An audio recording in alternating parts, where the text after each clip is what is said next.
Well, guys, let's put a louder clap for Jim O'Neill.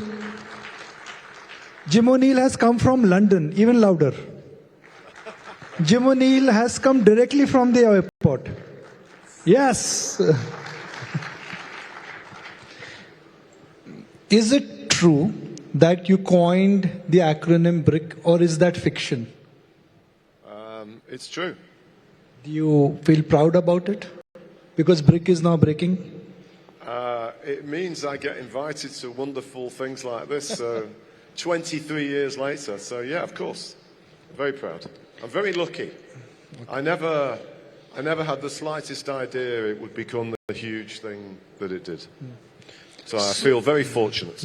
So BRICS, if I may just repeat for the audience here, B was Brazil. Brazil, B for Brazil, R for Russia, I for somewhere, and C for China. Okay. And the S was always small for plural. And obviously, capital S is South Africa's part of the political group of the BRICS, but I never included South Africa. When you coined BRICS that time, it was all about China, and now it is becoming all about India. Which BRIC nation has surprised you? Which BRIC nation has disappointed you? And which BRIC nation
For people here in India to grasp the opportunity, and it's really important with this title you've chose. This is India's sweet spot. So if India is really going to develop a lot of momentum to be the third largest economy in the world, it has to happen in the next 5 to 10 years. Because after that, the so-called demographic dividend for India starts to fade. In terms of disappointments, no two ways about it. Russia followed by Brazil. And they suffer from the classic, and I wrote about it at the time, they suffer from the classic so-called commodities curse.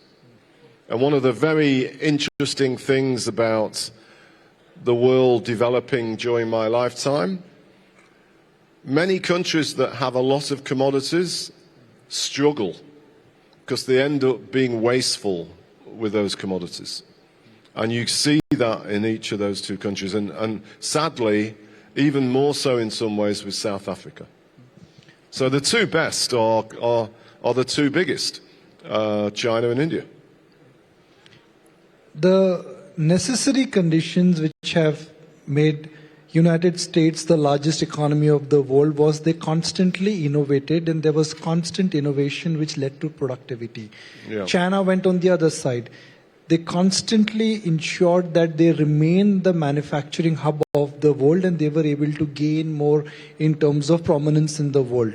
What makes India unique, and what would be the USP of India if you compare that with the history of some other countries who've crossed the $5 trillion hurdle? Yeah. Well, we will find out. But it goes back to what I deliberately said a few minutes ago.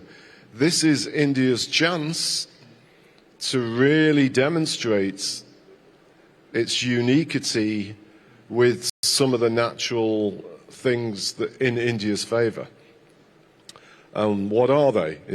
So the first of which, it is the only one of the BRIC countries that has a relatively young dynamic population. So it still has, for the next 10 to 15 years, the likelihood of a significant further rise in the labor force. Definitely don't have that in China. You've not had that in Russia for 20 years. And Brazil has already started to turn. So that's unique. The only other big so-called emerging country that's close, or there's two, Indonesia, similar, but less people, of course, and actually the beautiful but complicated country, Nigeria. So in that sense, India, the BRICS is really unique. The second thing, which actually might be a tactical advantage as we go back into what I call a Trump influence world, a lot of India's growth has been based on domestic demand. Most economists like myself would often say one of India's weaknesses is that it's not as big a share of global trade as other great success stories in Asia. But maybe for the next few years, that's not a negative. Because as we know, or we think we know, Donald Trump is going to probably use tariffs or the threat of tariffs to try and make these countries less important in trade. And I don't think India has that problem. The third thing, which is really a special thing of the moment, and I can never figure out whether it's fortune, it's just luck or deliberate. India is wanted to be a friend by everyone in the G7 and by everybody in the BRICS. No one else is in that position. And I think some credit has to go to Modi for that. But whether that's true or not, it is an incredible, fortunate thing in this very, very complicated stage of how the world is at the moment. So I would say all of those things are good.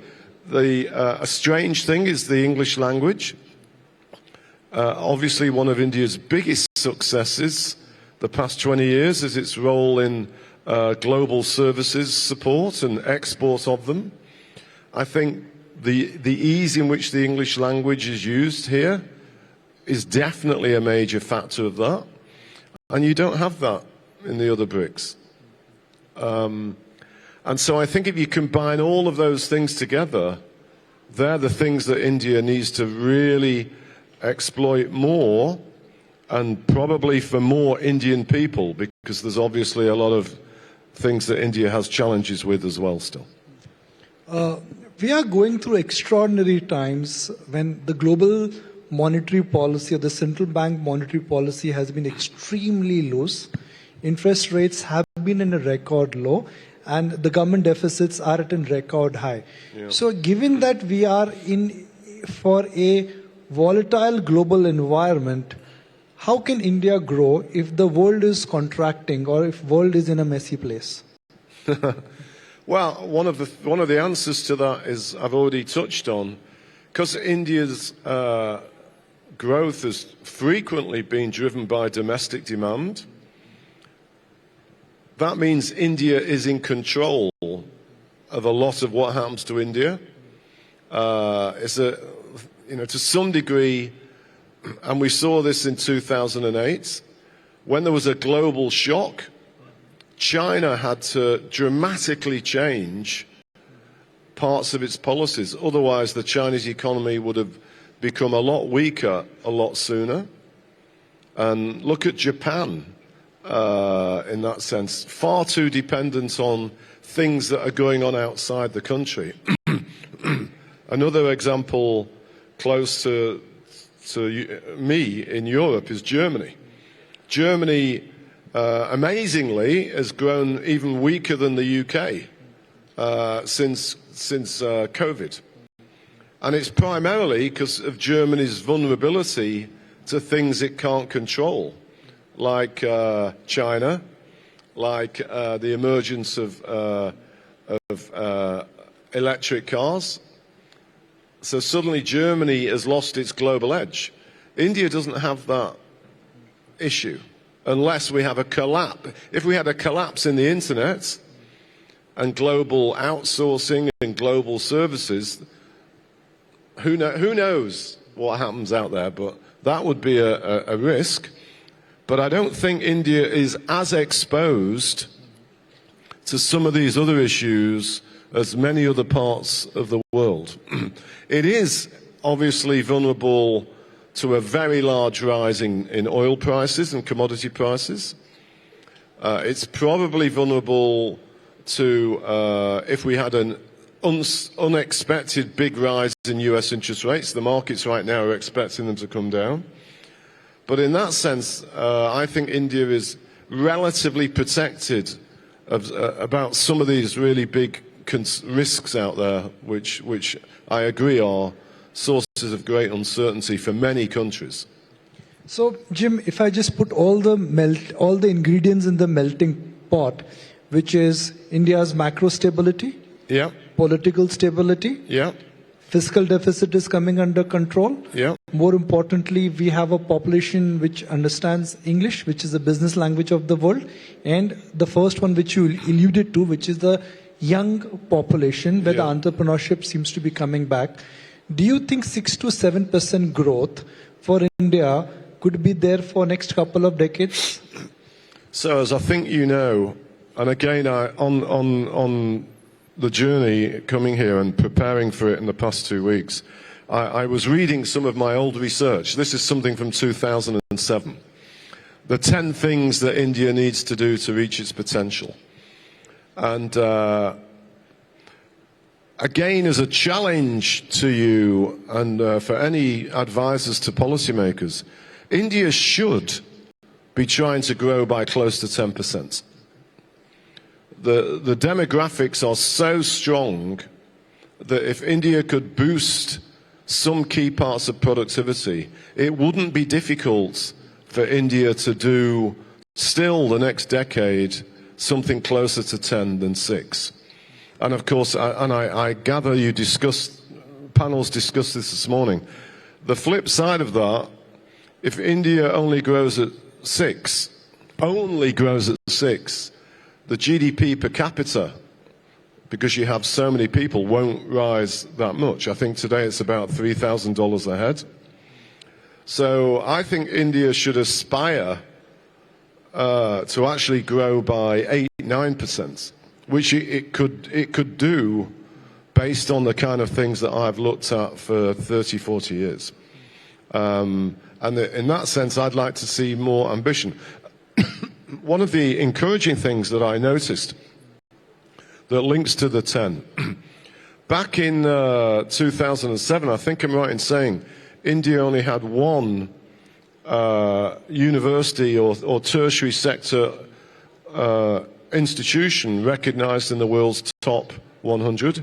Today it has 7, which is a very positive thing to have happened because you need more of that. And doing that and trying to allow more young people to get more and more diverse skills are the kind of things that are needed to deliver this additional growth, in my opinion. What are your thoughts on the way digital India is now moving? Yeah. The fact that we have UPI, we have the backbone which is now backed by Geo broadband, We have programs like Aadhaar, which are centered around identification. So for any country to grow now, productivity gains are coming via AI or digital. Do you think India is right up there in terms of global averages, global standard, and global rate of change? I think it's probably certainly in the mix of being the best of the large emerging countries in this field. Hearing you mention UPI, I remember when it was first mooted. Of course, if my mind remembers correctly, it was a good 3 years before Modi became the leader. And when I heard about it, I thought this could be an incredible thing for India. And I think it's proved to become so. And so that's exactly what many other countries around the world struggle to do. And hats off to the people that pushed that initiative for India. And I think, as you say in your question, that strength is an enormous, I'd call it a tactical, certainly a tactical strength, and maybe a structural strength for the world in which we are emerging in, where, especially with AI, there's going to be more and more of these kind of things going on. So before I change gears and talk about your view on the world, if I summarize your view on India, your view is that we have potential and ability to grow at 6 to 7%, it could be 8 to 9%. We have all the ingredients like you mentioned, and we are digital ready with the dynamism of a young population, why we should really fast track to the top 3 economies in the world. I mean, to be really candid with you, if India's not significantly bigger than Germany and Japan by 2030, I personally would be really worried for India. The next bit should be easy. I'm going to say, I was thinking whether I should say this or not. India should set itself the challenge of being 3 times as big as Japan within another 15 years. Because that's how big the natural advantages are at this point in life. Japan has dreadful demographics, and it still has poor productivity, and it's very vulnerable to a world that does less trade in goods. So it should be really easy for India to become quite a bit bigger.